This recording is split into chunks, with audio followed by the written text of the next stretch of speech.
Pick the bigger NFL story this week. Okay. Postseason overtime rules changing or the Bills stadium being partially publicly funded. Okay. We'll get to the overtime stuff later. The public funding of stadiums is one of the most, it's something that I promise you, history will not look upon fondly. When people are like, oh, what was one of the reasons American infrastructure and public schooling all seem to fail? And they're going to be like, well, there's money issues, a lot of things. And then they're going to be like, oh, well, that's funny because all these municipalities sure seem to find $1 billion when they needed it to build a stadium that's going to be used a dozen times a year. With that said, there are certain cities in America that I think you can justify the public kicking in some dollars to the team, and Buffalo might be one of them. So here's my general point. Take your top 15 cities in the country. All of them should come together, have a meeting of the mayors or the governors of the states, however you need to do it, and make a pact and a nice little collusion against the leagues. Guys, none of us are ever paying a dime. You know why? Because pro sports leagues want to be in New York. They want to be in LA. They want to be in Dallas. They want to be in Houston. They want to be in Miami. They want to be in DC. They want to be in San Francisco. Their threats to leave are hollow threats. We never need to pay $1 if we're a major American city for a team. The leagues want to be here. The owners have the money. Let them pay. Now, a city such as Buffalo, you can make the argument that the difference between Buffalo and Schenectady is one thing, that they have pro sports. They have the Sabres and the Bills. And that I've said for a long time, growing up from Kansas City, what's the difference between Kansas City and Des Moines? Well, aside from the history of Kansas City and the amazing barbecue and the jazz, all that, the real contemporary difference was Kansas City had the Chiefs and the Royals, and Des Moines didn't. So I do understand why a small city might feel incentivized to make sure their team doesn't move. So I get why the Bills are doing it, right? The Buffalo's doing it, but it's the state of New York that's doing it. And I know these two headlines aren't exactly aligned, but around the same time, I found out the state of New York's going to kick in about $800 million for the Bills stadium.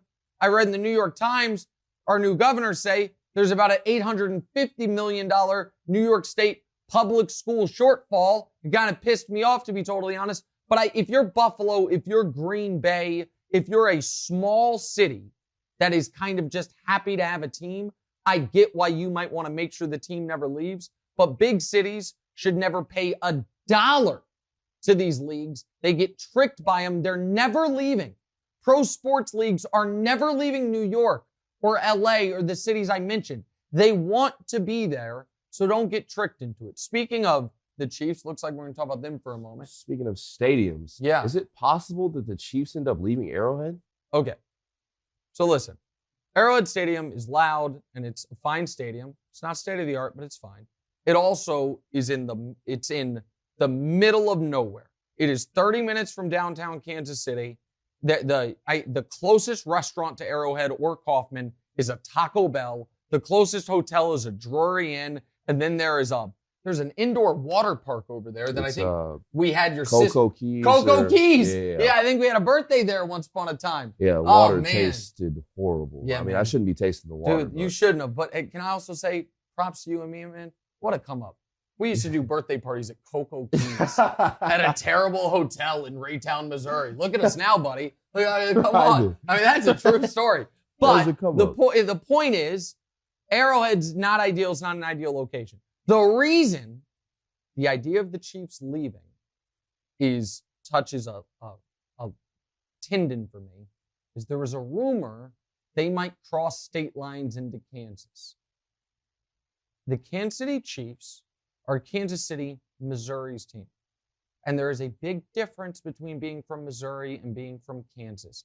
The audience may not care. The Kansas Cityans will get it. You get it. Sure. You are, when people ask you, where are you from? Or you were born in Mississippi, but where you grew up, where do you say? I say Houston. Oh, okay, you've moved around a lot. All right, good point. about the But part when I of was your in life Kansas through City, Houston. it was Kansas City, and then Kansas is a whole different A thing. whole different thing. And if you're from out, you're like, oh, I'm from Kansas City. And they're like, oh, you're from Kansas? No. I'm from Missouri. And the idea of the Chiefs crossing the state line I'm not saying I won't be a fan. This is what I'm going to say. This is what I will say.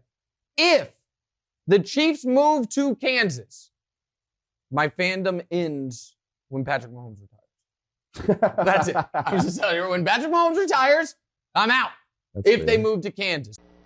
Hey, thanks for watching. Hit the subscribe button to get more from the show, and make sure to click the bell to get notified every time new content drops. Check out full episodes of What's Right wherever you get your podcasts, or just click the link in the description below.